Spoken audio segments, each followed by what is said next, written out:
Hmm. Assalamualaikum warahmatullahi wabarakatuh. Eh, Hari ini akan saya jelaskan tentang materi alkilasi dalam industri petroleum.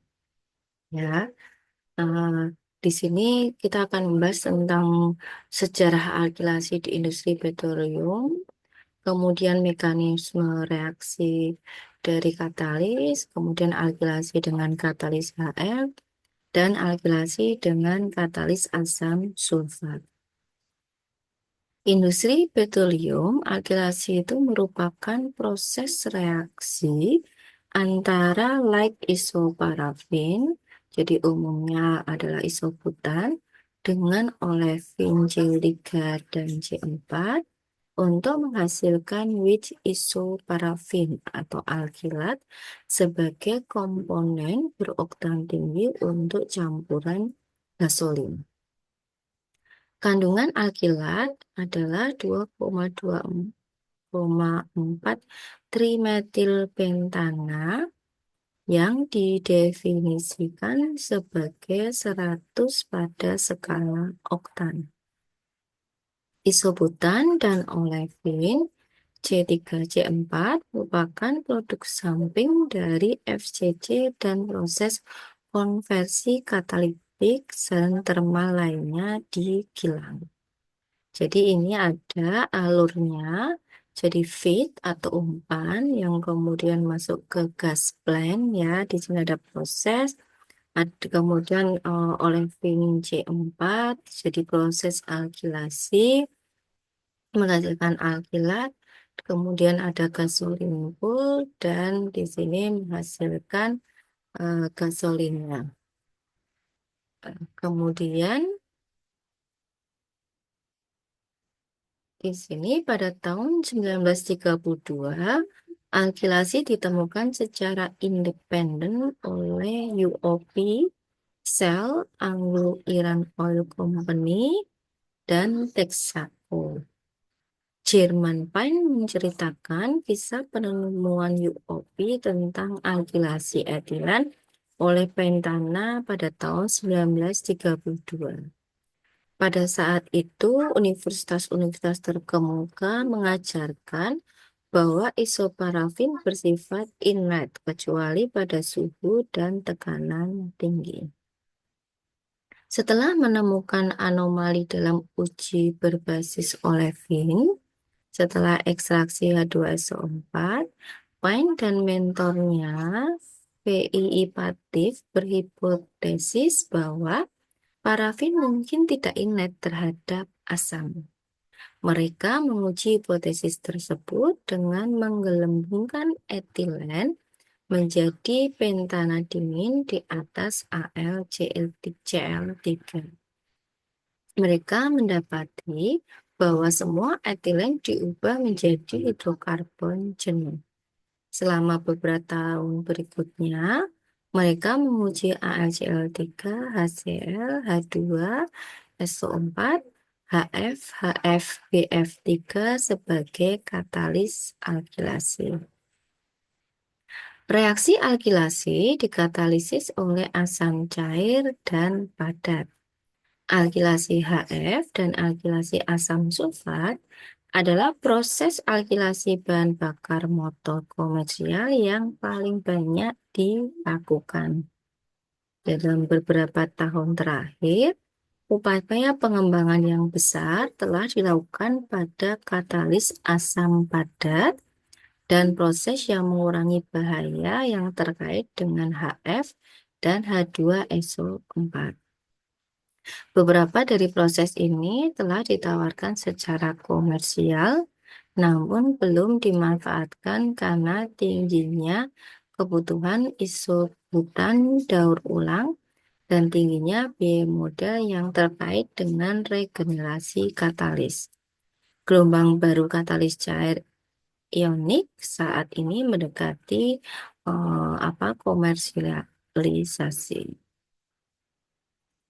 Kemudian umpan olefin dan isoparafin harus kering dengan kandungan sulfur rendah untuk mengurangi kebutuhan katalis asam dan menjaga mutu produknya. Rasio yang tinggi antara isobutan dan olefin menghasilkan produk alkilat kerangka oktan tinggi dengan titik akhir rendah. Angka oktan produk alkilat dari berbagai jenis umpan olefin seperti propilena, butelina, isobutelina, amilina, dan propilena atau butilena adalah sekitar 88 sampai 97. Nah, dari samping ini kita bisa melihat karakteristik alkilat dan berbagai jenis olefin. Sini ada olefin, isobutan ya, propilen 100, butilen dan amil sama ya. Sehingga nanti yang membedakan adalah totalnya. Terus mekanisme alkilasi. Reaksi alkilasi dengan katalis asam dimulai dengan pembentukan ion karbonium dengan mentransfer proton atau H+ dari katalis asam ke molekul umpan olefin dan kemudian ion hidrokarbonium tersebut berkombinasi dengan molekul umpan isobutan untuk menghasilkan kation tertier butil iso C8J9. Reaksi antara kation tertier butil tersebut dengan umpan butilena 1 dan etulena 2 akan membentuk masing-masing ion karbium oktil dengan 2 cabang dimetil dan 3 cabang trimetil yang selanjutnya akan bereaksi dengan molekul umpan isobutan untuk menghasilkan produk alkilat isooktana, yaitu masing-masing bercabang 2 atau 3 metil.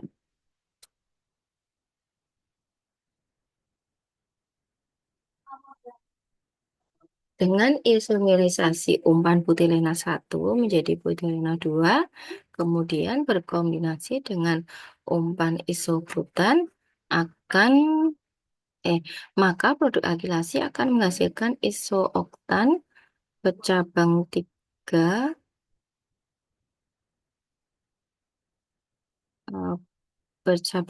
metil berangka oktana tinggi. Jadi di sini ada alkilat yang berupa produk dengan dimetil heksana dan RON. Ini ya, jadi ada reaksinya di sini bisa kita lihat.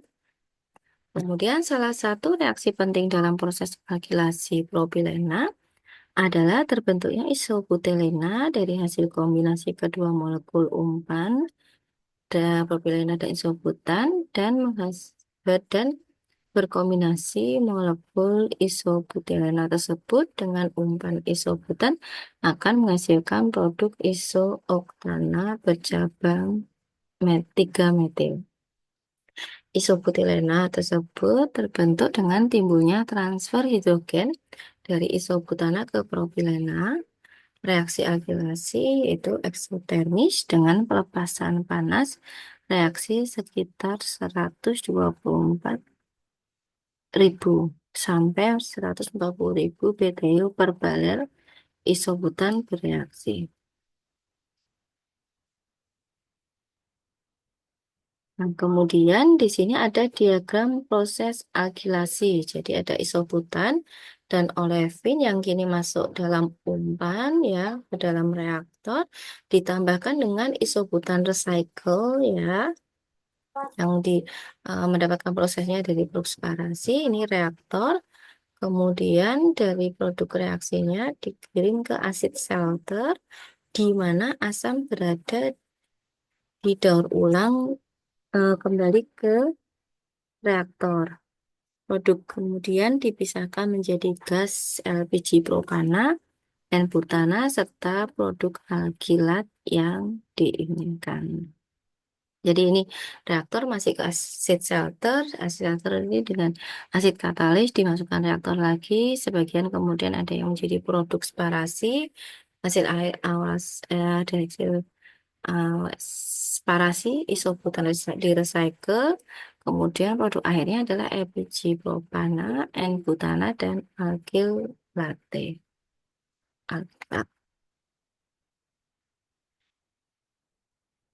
Kemudian reaksi yang terjadi dalam reaktor alkilasi relatif kompleks. Pertama, olefin bereaksi dengan asa membentuk ester. Kemudian ester dialkilasi dengan mekanisme rantai ion T-butil karbenium. Sebagian besar produk alkilasi dibuat melalui reaksi alkilasi primer. Dalam reaksi-reaksi ini, 1 mol olefin reaksi dengan 1 mol isobutan membentuk isoparafin secara tepat 4 angka karbon lebih berat. Di sini ada alkilasi butana, kemudian ini reaksinya ya cis-butan 2 plus isobutana menjadi 2,2,4 trimetilpentana. Kemudian alkilasi isobutilen atau ibutan, jadi dengan ibutan, isobutan menjadi 2,4 trimetil etilen. Kemudian ada alkilasi of buten. Ini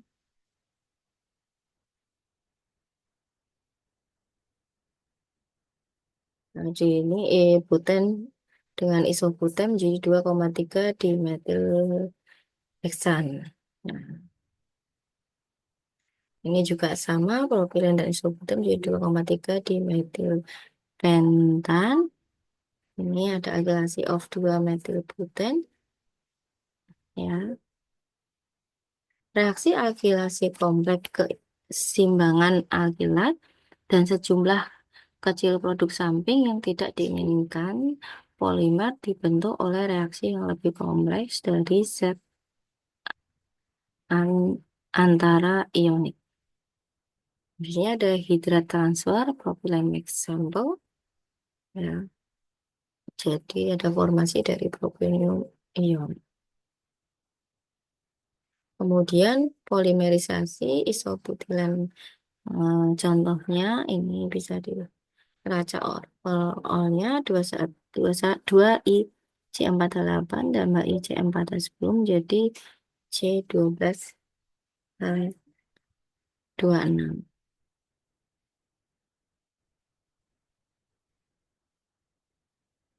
Kemudian ada cracking, ya, cracking of FVN from isobutylene.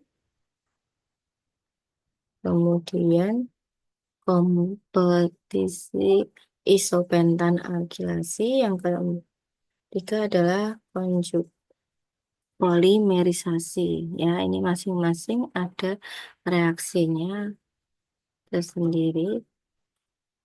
Nah, gambar di atas mengilustrasikan bahwa unit alkilasi berada dalam satu kilang dalam FCC alkilasi. Lokasi unit isomerisasi buton ini contohnya adalah Butamer, ya, juga diidentifikasikan karena banyak perusahaan penghilang petroleum menerapkan peraturan ini. Jadi kalau kita lihat lagi di sini fit masuk FCC, kemudian masuk ke alkalisasi unit, ya. Jadi di mix. Kemudian terjadi pemisahan. Kemudian katalis reaksi alkilasi, di sini katalis asam sulfat dan asam fluorida kuat dipakai pada proses alkilasi umpan olefin dan isoparafin. Kekuatan asam kedua katalis tersebut harus dijaga di atas 88% berat supaya agar tidak terbentuk reaksi polimerisasi. Asam sulfat mengandung SO3 bebas atau berkonsentrasi di atas 99,3% berat yang dapat menimbulkan efek samping polimerisasi. Kekuatan optimal asam fluorida sekitar 82-93%, berat dengan kadar air 1% volume.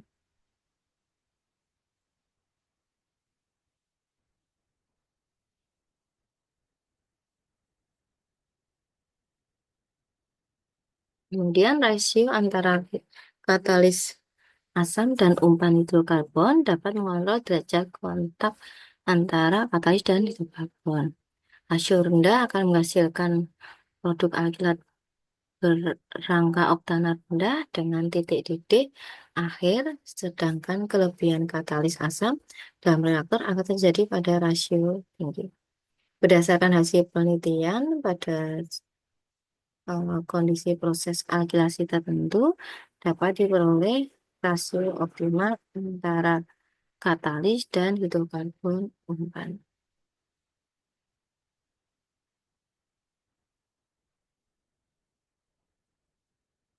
Kemudian rasio antara katalis asam dan umpan karbon dapat mengontrol derajat kontak antara katalis dan hidrokarbon.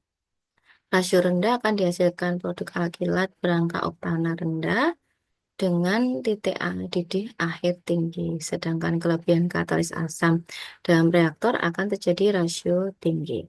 Berdasarkan hasil penelitian, kondisi proses alkilasi tertentu dapat diperoleh rasio optimal antara katalis asam dan hidrolis karbon umpan. Oh, sebentar. Jadi dia ada karakteristik produk alkilat dengan umpan butilena. Kemudian feed treatment ini dalam proses akilasi UOP HF, umpan kaya olefin dari pabrik gas FCC biasanya detanisasi, Merox diolah untuk menghilangkan H2S dan dikeringkan. Beberapa pabrik penyulingan juga menambahkan pabrik MTBE di bagian hulu.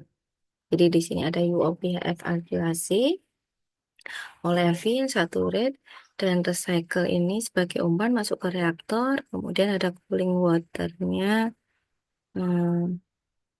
Kemudian dari sini ada produk ya, dan beberapa langkah pemurnian ya. Setelah perlakuan, umpan olefin digabungkan dengan recycle isobutan untuk menghasilkan rasio molar isobutan dengan olefin 6-14 diumpankan pada reaksi alkilasi berkatalis HF melalui saluran masuk sisi jangkang di reaktor berpendingin air. Air pendingin mengalir melalui tabung reaktor untuk menghilangkan panas reaksi yang sangat eksotermik dan untuk mempertahankan kondisi reaksi pada lampu sampai derajat Fahrenheit. Reaksi alkilasi sangat cepat dengan konversi olefin 100%. Kelebihan isobutan produk alkilat non-reaksi karbon dalam umpan dan katalis asam dialirkan ke dalam shuttle vessel. Pada fase asam padat terpisah dari hidrokarbon dengan cepat karena gravitasi dan kemudian dipompa kembali ke reaktor. Hidrokarbon yang mengandung HF terlalu mengalir dari bahan atas dan juga dari atas shelter ke isostripper. Terdiri dari isostripper, depropanise, dan HF stripper. Isostripper itu adalah menara besar dengan dua sisi dengan fungsi utama mendaur ulang isobutan agar dapat menghasilkan pompa rasio molar isobutan, yaitu olefin yang tinggi dapat terumpankan ke reaktor. Menara biasanya memiliki dua reboiler atas untuk memaksimalkan penggunaan biaya rendah, yang relatif rendah, atau medium bertekanan sedang, dan rebel bawah menggunakan media pemanas yang dapat memberikan suhu proses 400 sampai 450 derajat Fahrenheit. Alkilat diambil dari dasar menara, dinginkan, dan disimpan penyimpanan produk. Pada sebagian besar unit UOP, penarikan isobutan terletak di bawah bagi umpan untuk meminimalkan HF dalam daur ulang isobutan. Uap atas iso apa?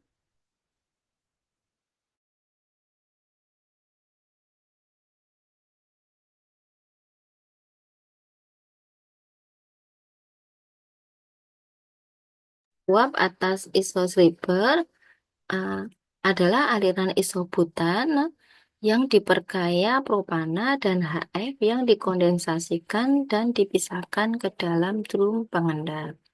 Fase HF dipompa kembali ke dalam bagian reaktor, nanti fase hidrokarbon jenuh HF dibebankan ke depropanizer. Depropanizer dan pengupas HF terkait menghilangkan propana dari isobutan pendaur yang kemudian didaur ulang. Bagian bawah dari depropanizer dikembalikan ke reaktor sebagai bagian dari proses recycle isobutan. Overhead depropanizer yang mengandung produk propana dan dikondensasikan dipisahkan ke tipe 5 dari overhead. Fase asam dikembalikan ke bagian reaktor dan propana jenuh, dihilangkan asamnya di HF kolom stripper. Bagian bawah pengupas HF itu adalah produk propana bebas asam diolah dengan lumina panas untuk menghilangkan fluorida organik, didinginkan dan diolah dengan KOH pelet untuk menghilangkan sisa HF dan air. Kemudian ada regenerasi asam. Di sini keuntungan utamanya adalah dibandingkan dengan alkilasi sulfat adalah kemampuannya untuk memperoleh kembali asam, polimer, air, dan kontaminan lainnya.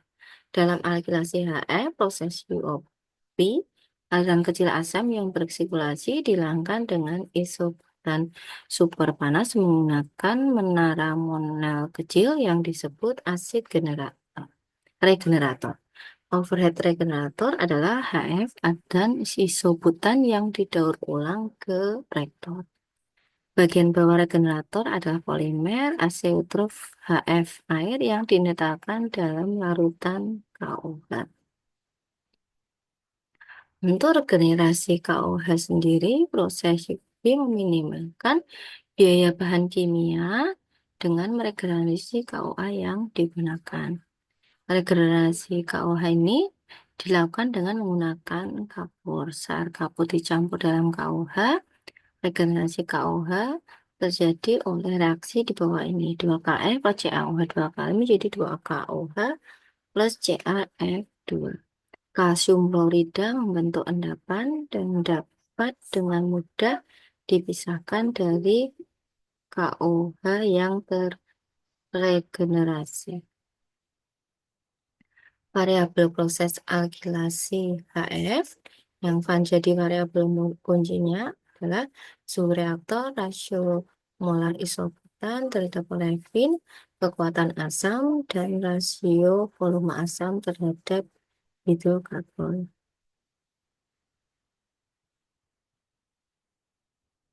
Uh, jadi di sini variabel kuncinya suhu reaktor, rasio molar isobutan terhadap olefin, kekuatan asam, dan rasio volume asam terhadap karbon. Suhu reaksi adalah salah satu variabel proses yang lebih penting karena memiliki pengaruh yang signifikan terhadap angka oktan produk. Hampir semua alkilasi HF reaktor dioperasikan di bawah 100 derajat Fahrenheit. Pada suhu yang lebih tinggi terjadi penurunan angka oktan yang akan terjadi polimerisasi di atas 120 dan reaksi samping perekahan menjadi berlebihan mengurangi kualitas alkilat. Varian proses alkilasi HF dalam banyak kasus kapasitas regenerasi asam unit alkilasi tidak akan mampu mempertahankan kontrol asam yang tepat kekuatannya pada suhu di atas 110 derajat Fahrenheit. Suhu reaksi yang sangat rendah dapat menyebabkan eh, kondisi yang tidak lengkap, alkilasi yang tidak lengkap. Oleh karena itu, suhu reaksi di bawah 80 Fahrenheit biasanya tidak digunakan. Kemudian ada variabel proses alkilasi HF. Rasio molar isobutan terhadap olefin umumnya merupakan variabel terpenting dalam penyulingan serta memiliki kendali paling besar dalam batasan pemuatan fraksinasi isosaper. Ketika rasio molar isobutan terhadap olefin meningkat, maka nilai outcome-nya menjadi meningkat. Demikian alirannya, daur ulang isobutan biasanya dijaga pada kondisi maksimum setiap saat hingga mencapai batas kapasitas isostriper. Kekuatan asam biasanya jaga antara 85 sampai 95% dengan massa HF. Aksi asam pada reaksi alkilasi adalah fenomena yang kompleks dan bergantung pada jenis serta jumlah pengencer. Asam sedar dipasok oleh produsen asam dengan kadar 99,0 plus persen berat HF. Kemudian ini juga tinggi untuk kinerja optimal proses alkilasi HF. Seperti kandungan air dari peningkatan asam yang bersirkulasi, baja tahan karbon, yang tidak serang oleh HF analitik menjadi kurang tahan terhadap serangan asam.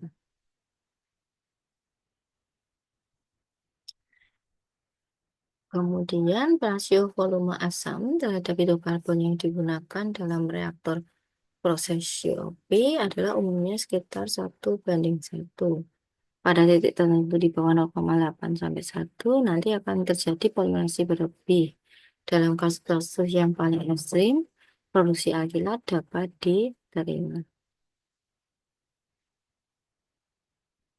Saat ini ada dua proses untuk alkilasi asam sulfat, yaitu proses kaskade yang dilisensikan oleh Exxon Mobil dan MB Kellogg, serta proses pendingin limbah Stratco.